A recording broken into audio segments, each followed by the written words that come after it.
Monster Island.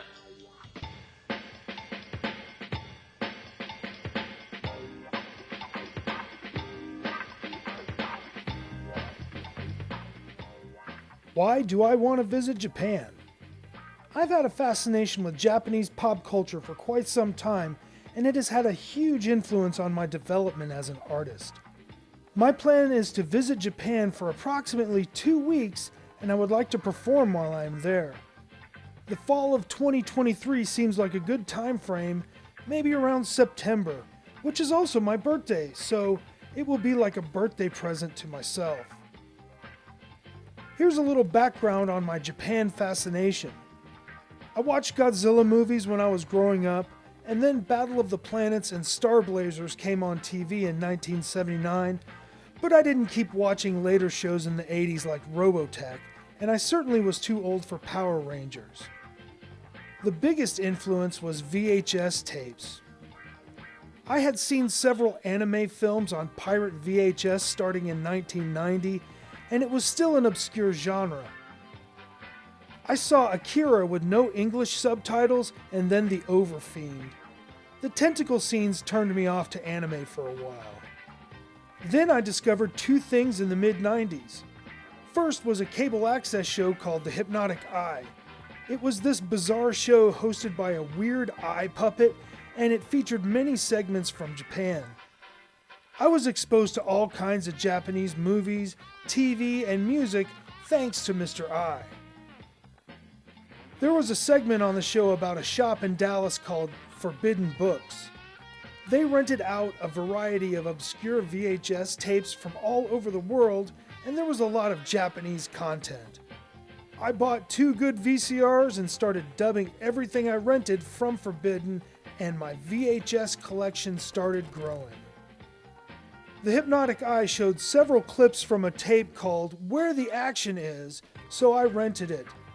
This compilation of Japanese garage rock bands gave me a glimpse into a scene that I related to. I couldn't see myself playing in front of thousands of people in Japan, but I certainly could envision myself playing in front of a bunch of sweaty kids in a basement or DIY venue. But that was the 90s, and Japan was literally and figuratively on the other side of the world. The internet was not what it is now, and I couldn't find reliable information about what it was like over in Japan. Without any information or connections, the thought of going to Japan was just too intimidating. I never did follow through on my wish to go to Japan until the idea got rekindled a few years ago on YouTube. Most specifically, there is a series called Abroad in Japan that talks about the country from a Westerner's perspective, but I watched other videos as well. In particular, 15 Tips for First-Time Travelers to Japan was very helpful because it gave specific information about the nuts and bolts of the visit. These videos demystified the prospect of visiting Japan and gave me the impetus to make my long-time wish a reality. Here's the nuts and bolts. Most estimates say that a reasonable vacation for 2 weeks in Japan should cost about $4,000 to $5,000, and a good chunk of that is just the plane ticket. For example, the price of a ticket from here in Dallas, Texas to Japan is around $1,500. My tastes are less expensive than most people, so I will try to keep my costs lower.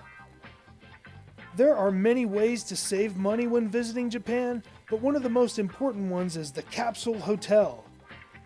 I will try to find a good deal on a small hotel, but if I can't find any deals, there are a ton of capsule hotels for around $25 to $30 a night, making it between $350 to $420 for a 2-week stay.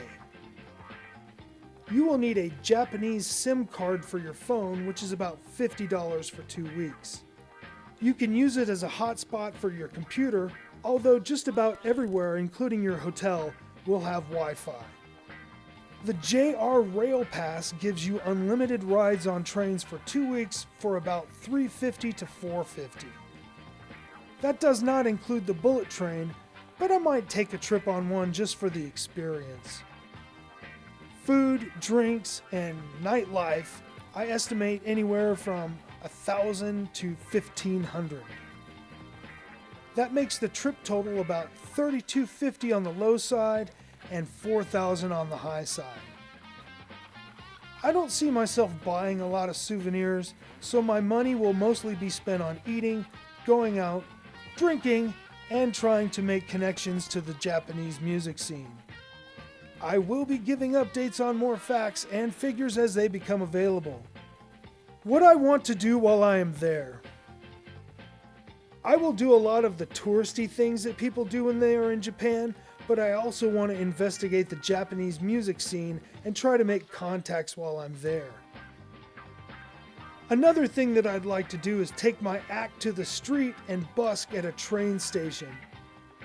There are conflicting reports about needing a license to busk, and I am trying to gather more information, which I will share with you when it presents itself. Since I've been watching these videos about Japan, I've started to entertain the thought of perhaps moving there someday. There are lots of videos addressing the realities of living in Japan as a foreigner, but most of the negative points don't seem so negative, to me at least, and they seem quite manageable. I plan on doing a video called Reasons Why I Think I Might Be Able to Live in Japan sometime soon, and I will outline those issues and how I plan to deal with them. I intend on documenting as much of this working vacation as possible and posting it to my Patreon account. As a Patreon supporter, you're going to get early access and even exclusive video content on the progress towards Japan and posts while I'm actually there. I would love for my Patreon supporters to get involved and take this trip with me. If you have any suggestions or questions, please feel free to contact me. Thanks to all of my current Patreon subscribers, and I hope this video inspires new people to become supporters. See you next time.